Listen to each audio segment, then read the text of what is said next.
Bonjour à tous et bienvenue dans cette édition du Grand JT des Territoires sur TV5 Monde et vos chaînes locales et régionales. Voici les titres de l'actualité. Ils ne représentent que 10% des infectés et souffrent pour certains depuis 1 an. Les victimes du Covid long ont vu leur vie changer depuis le début de la pandémie. Vous entendrez dans ce journal le témoignage rare de l'un de ces malades, récolté par nos confrères et partenaires de la Dépêche du Midi. Une partie de notre passé, un bout d'os de Péronnet plus précisément, vieux de 450 000 ans, vient d'être identifié par un centre de recherche dans les Pyrénées-Orientales. Un fragment d'os et des avancées pour la recherche, nous expliqueront nos partenaires de Via Occitanie sur place. Eux aussi peuvent jouer un rôle pour préserver l'environnement. Une vingtaine de clubs de sport, dont un de handball, vous verrez, sont désormais formés par une association pour réduire leur impact environnemental. Quand le sport se met au vert, à suivre dans cette édition. Enfin, des images époustouflantes de la rencontre entre plusieurs champions. Le dernier vainqueur du Vendée Globe, Yannick Bestaven, a pu embarquer dans l'un des avions de la Patrouille de France. Vous verrez des sensations fortes garanties avec des images du journal La Provence, notre partenaire. Mais on débute ce grand JT des territoires avec cette actualité qui concerne la Martinique, à nouveau sous couvre-feu. Depuis ce vendredi et pour 3 semaines, de 22h à 5h, seuls les déplacements pour activités professionnelles, pour consultations médicales et motifs familiaux impérieux sont autorisés sur l'île. Ces dernières semaines, le nombre de nouveaux cas de coronavirus progresse rapidement sur place et la propagation du variant anglais inquiète les autorités sanitaires. Autre mesure avancée pour la préfecture de Martinique ce mardi, tous les restaurants dans les galeries commerciales sont fermés et la présence de spectateurs dans les stades notamment sera soumise à autorisation. Un tour de vis supplémentaire qui fait réagir évidemment acteurs économiques et habitants, comme a pu le constater la rédaction de Via ATV sur place. Moi-même, en tant que gérante non salariée, et au bout d'un moment, c'est usant. Donc oui, c'est sûr qu'on a envie de trouver des solutions pour faire vivre le lieu et avoir quand même un chiffre d'affaires. Parce que même avec le couvre-feu, il y a quand même des contaminations. C'est soit on fait bien, sinon on ne fait pas. 22h, 5h du matin, 80% de la population est dans son lit. Je ne vois pas à quoi ça sert. Le coronavirus qui impacte aussi la vie en métropole avec, vous le savez, plusieurs départements confinés ou certains qui vont être reconfinés. Et un peu plus d'1 an après le début de la pandémie, en France, près de 10% des personnes ayant contracté le coronavirus souffriraient du Covid long. D'après la Haute Autorité de Santé, ces personnes ressentent des symptômes persistants plus de 6 mois après avoir contracté le virus. C'est le cas de Serge Riche, vous allez le voir, médecin généraliste dans le Tarn-et-Garonne, qui est en arrêt de travail depuis 1 an. Il s'est confié quant aux conséquences sur sa vie personnelle à nos partenaires du journal La Dépêche du Midi. Un témoignage poignant. Écoutez-le. J'ai passé 15 jours où j'ai dormi 17 heures par jour. J'étais tellement fatigué que je n'avais plus rien dans la tête. C'était du brouillard. Aujourd'hui, ce qui persiste, c'est une fatigue très importante. Je suis très essoufflé en montant un escalier maintenant. Mes jambes ne me portent plus. J'ai des troubles de l'attention, de la mémoire, de la concentration. Et même, je ne m'en rappelle même plus pourquoi je suis venu. Donc j'arrête et je rentre chez moi et je vais me coucher.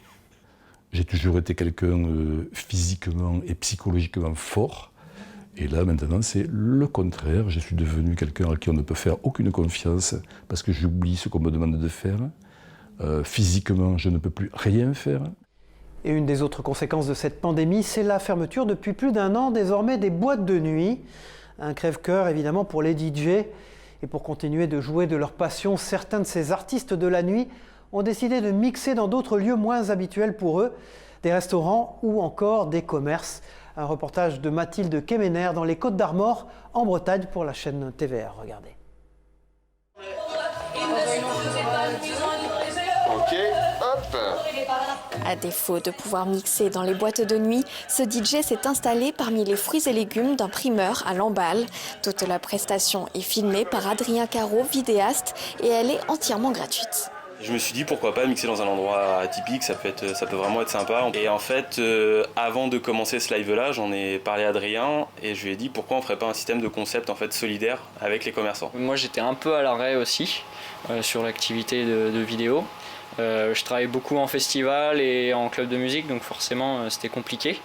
Nous, on vient chez le commerçant, on demande une prise et une table. Ça permet d'avoir de la communication pour Seb, pour moi et pour les commerçants chez qui on vient. Pour éviter les attroupements, le binôme se déplace le lundi dans les commerces. Seuls quelques clients habitués sont prévenus.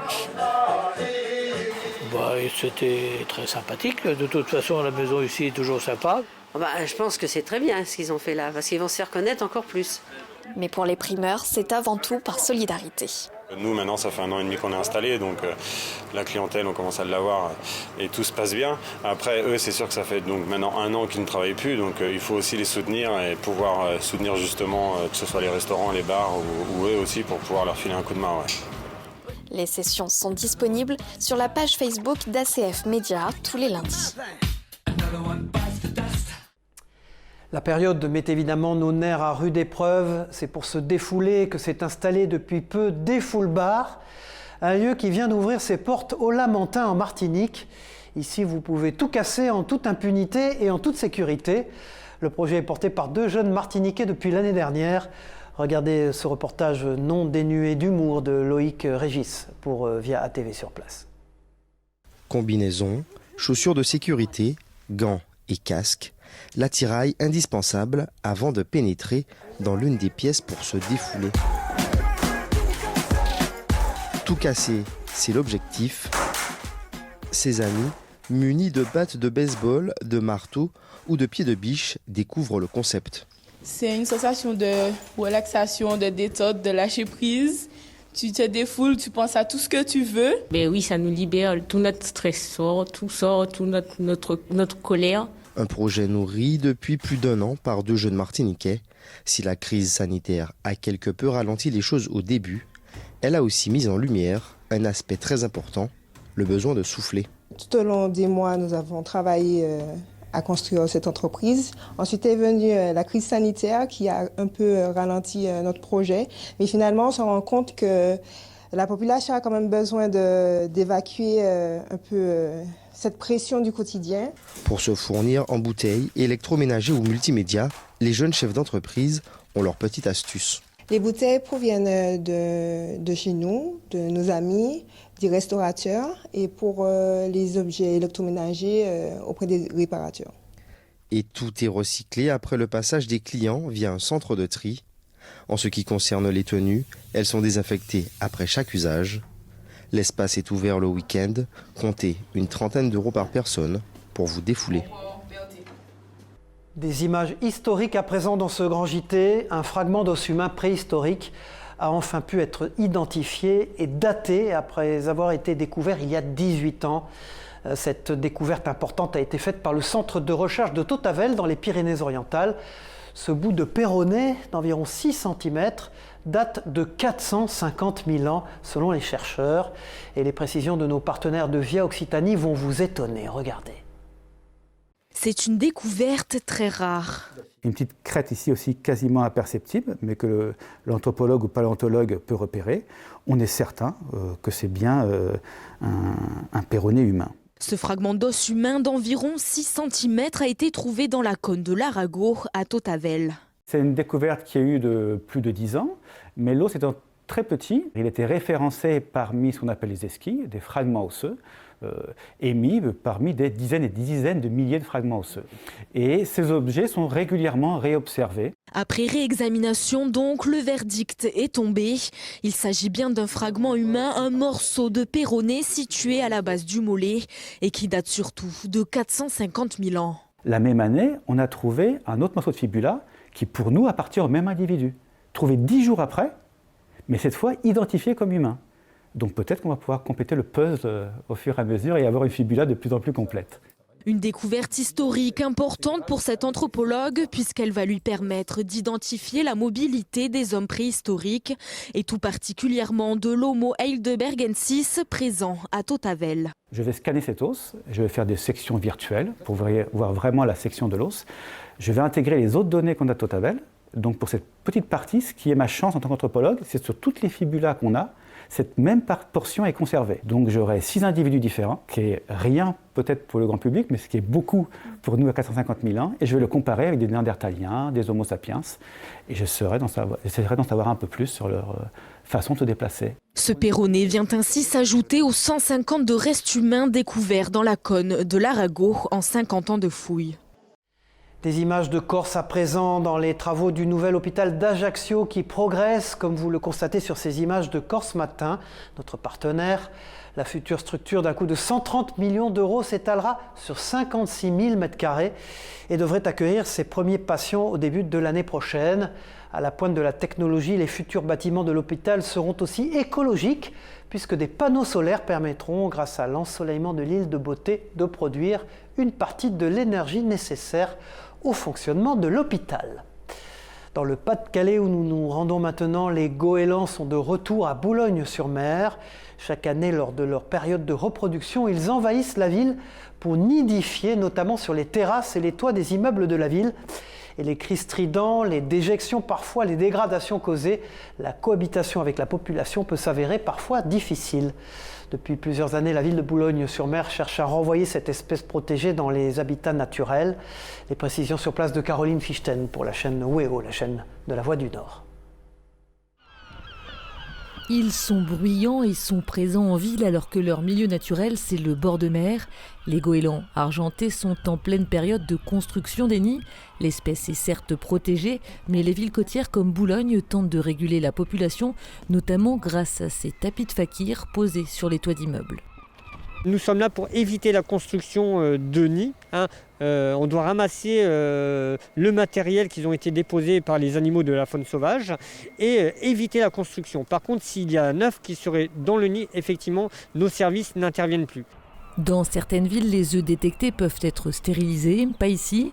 Depuis cette année, à Boulogne, on utilise un drone, un moyen pratique, rapide et sûr, pour inspecter les toits d'immeubles. C'est un gain de temps phénoménal. Là, si vous avez autour, vous avez plein mal d'immeubles, il y a 15 à 16 étages. Le temps de monter les étages à chaque fois, vous perdez un temps phénoménal. Il faut 20 minutes, une demi-heure. Le drone, ça prend 30 secondes. Et ça permet de bien inspecter en toute sécurité surtout, parce que ça évite à l'agent d'aller au bord de l'immeuble et de prendre un risque pour lui, quoi. Les goélands avec leurs nids peuvent boucher les toitures et provoquer des inondations sur les toits. Les oiseaux salissent évidemment la ville et pas seulement en arrachant des sacs poubelles. À Boulogne, il faut donc réguler la population des goélands et cela passe par de la sensibilisation. Pour rappel, il est interdit de nourrir la faune sauvage sous peine de verbalisation, 68 € tout de même.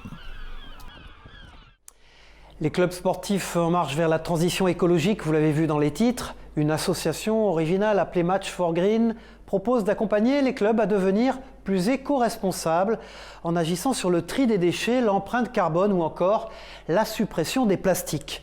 Depuis le mois de février, 25 clubs amateurs et professionnels, tous sports confondus, suivent une formation avec des experts pour comprendre les enjeux environnementaux. Quand le monde du sport donne l'exemple, c'est un reportage de Christophe Rigaud pour le Grand JT des Territoires. Le sport comme moteur de la transition écologique, c'est le pari de Match for Green. Cette association propose un dispositif pour accompagner les clubs sportifs à devenir plus éco-responsables et à mieux comprendre les enjeux environnementaux. Originalité de la démarche, l'accompagnement et la formation des clubs. Chaque club qui adhère déjà à une évaluation de départ qui est importante avec bien sûr un suivi, un plan d'action, un tutorat avec un expert du développement durable et puis une formation de 68 heures à travers différentes thématiques que sont la mobilité, l'alimentation, les équipements sportifs, le tri et avec une labellisation finale qui mesure le degré d'engagement de chaque club. Ici à Ivry, dans le mythique club de handball de la ville, son président a décidé d'intégrer l'éco-responsabilité dans toutes ses activités, avec une volonté de dépasser les simples effets d'annonce. Ça ne peut pas être que de la com'. C'est fini ce temps-là, je crois qu'on est en 2021. Maintenant, il y a d'autres enjeux pour la société. Je pense que nos joueurs le savent, nos joueurs poussent aussi vers une évolution. Nos licenciés le savent. Non, on va beaucoup plus loin. Par exemple, ici, on est dans la buvette de l'Aune. Cet été, on va refaire la buvette et c'est comment on la repense aussi, tout en étant dans cette volonté d'être éco-responsable. Cette initiative unique dans le milieu sportif a déjà fédéré en quelques semaines 25 clubs pour participer à cette première promotion de Match for Green. L'objectif est de pouvoir en accueillir une centaine cet été et de convertir 1500 clubs à l'éco-responsabilité d'ici les JO de 2024 à Paris.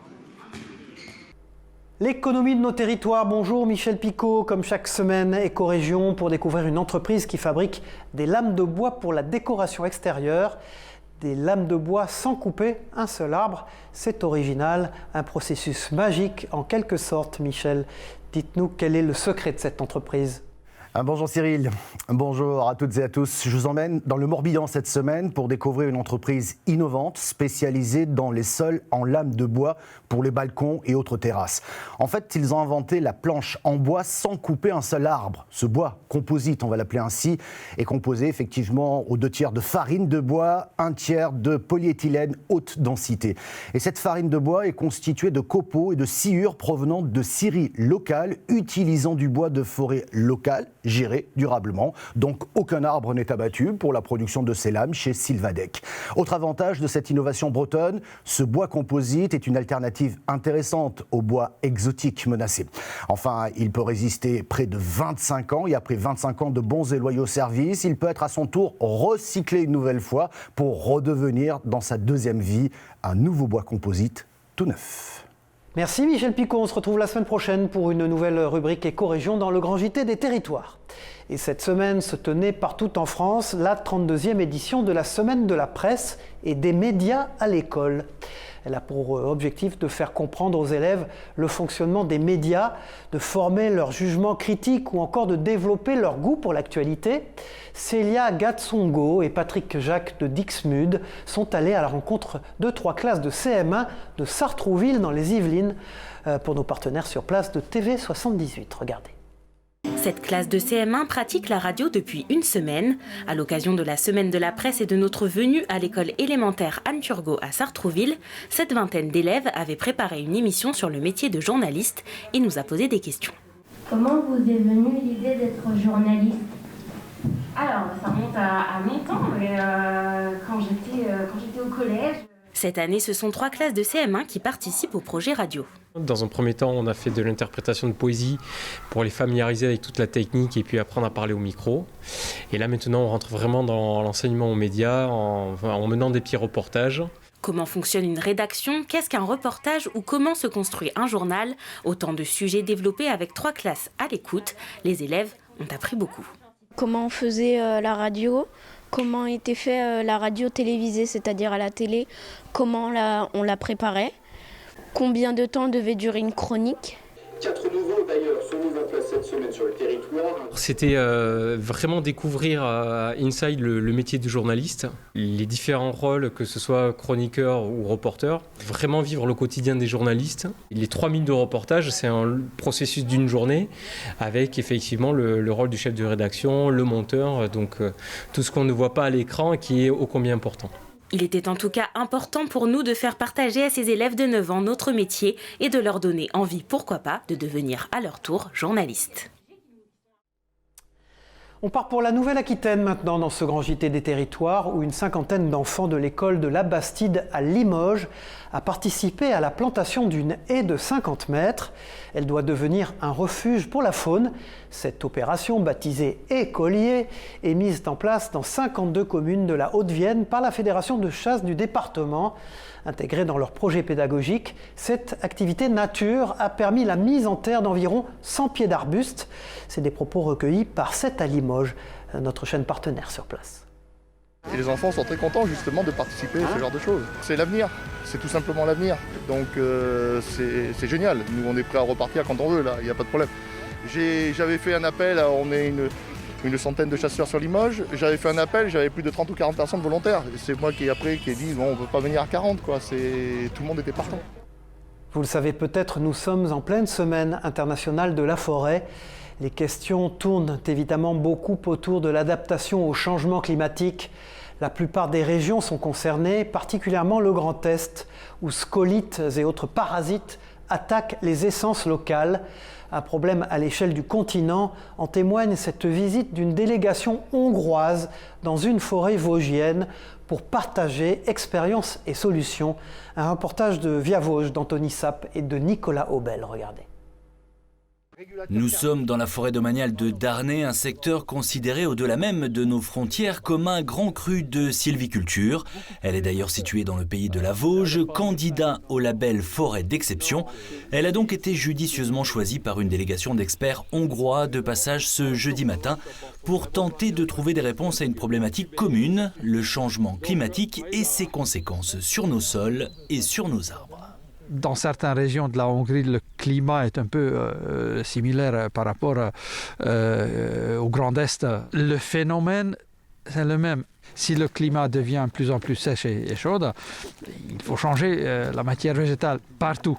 C'est en effet l'une des solutions envisagées, trouver de nouvelles essences plus adaptées et renouveler en partie nos forêts fortement impactées par la sécheresse et les insectes ravageurs. Dans cet esprit, un plan de relance a d'ailleurs été présenté par le gouvernement à destination des propriétaires privés.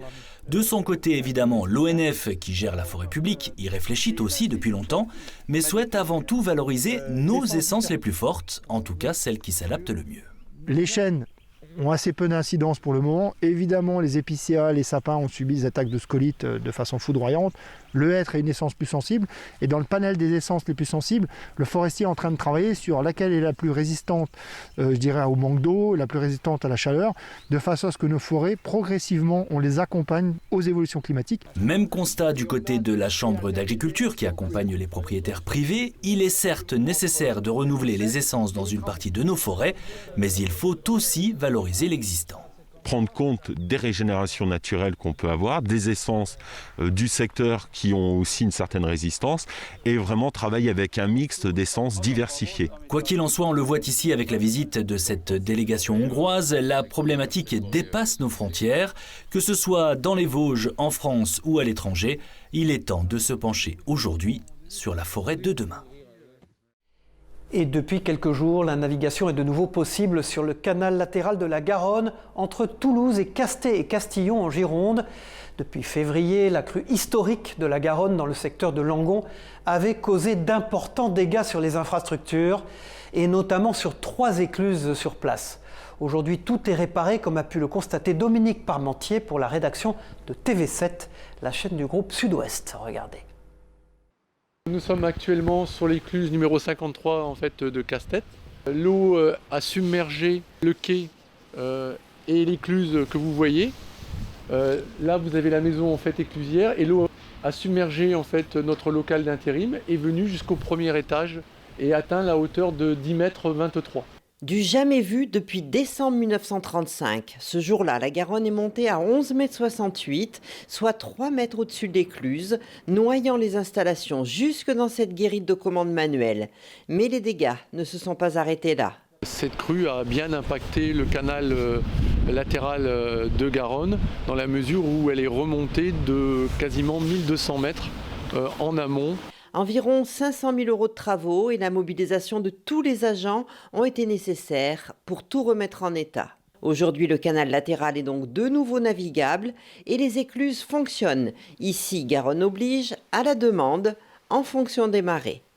Donc les bateaux nous appellent, nous leur dit, tous les jours ça change les horaires, à telle heure vous avez un battement pour passer. 1 heure avant la marée haute, 1 heure après. Donc ils nous font une demande et nous on vient ici pour les passer, donc à l'écluse 53. La saison peut donc reprendre. Le retour des beaux jours devrait donner des envies d'évasion à de nombreux navigateurs amateurs pour une balade de 180 km depuis la Haute-Garonne ou pourquoi pas 60 km de plus jusqu'au Pont de Pierre à Bordeaux. Et puis, avec le printemps, le retour au plaisir de l'eau se fait aussi en Corse. Le club de voile de Calvi a pu reprendre ce mois-ci ses activités nautiques avec les enfants. Une bonne nouvelle bien sûr pour les principaux concernés qui peuvent aussi profiter du climat local tout en s'amusant. Écoutez les propos recueillis par la chaîne locale sur place via Télé Paese. Ça se passe plutôt bien, on n'a pas encore eu de location.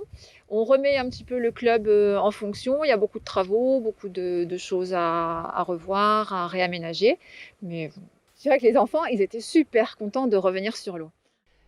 Et des images pour le moins aériennes et impressionnantes pour terminer ce grand JT des territoires. Yannick Bestaven, le dernier vainqueur du Vendée Globe, a eu la chance de s'asseoir dans l'un des avions de la patrouille de France. À l'arrière d'un Alpha Jet, le skipper a pu ainsi survoler une partie de la Provence. Et à l'arrivée, même pas de nausée pour ce champion des mers, quand bien même secoué, vous allez le voir lors des quelques figures exécutées par le capitaine Cyril Touzé. Écoutez la réaction de Yannick Bestaven recueillie par nos partenaires du journal La Provence sur place. J'ai pas eu le mal de mer, ça va. Non, ils sont impressionnants, je l'ai dit tout à l'heure, c'est des grands malades. Mais dans le bon sens du terme, quoi. Quand on navigue ou qu'on vole comme ça à 3 mètres les uns des autres, au début j'avais peur de regarder les avions, je les trouvais tellement près que je me disais c'est pas possible de naviguer si près. Et, ça remue les tripes dans tous les sens du terme. Et quelle sensation, quoi. Ça va rester une journée inoubliable, quoi. Voilà, c'est la fin de ce grand JT des territoires. Merci de votre fidélité. Merci de nous avoir suivis et on se retrouve pour une prochaine édition sur vos chaînes locales et régionales ou sur TV5 Monde. Au revoir à tous et bon courage.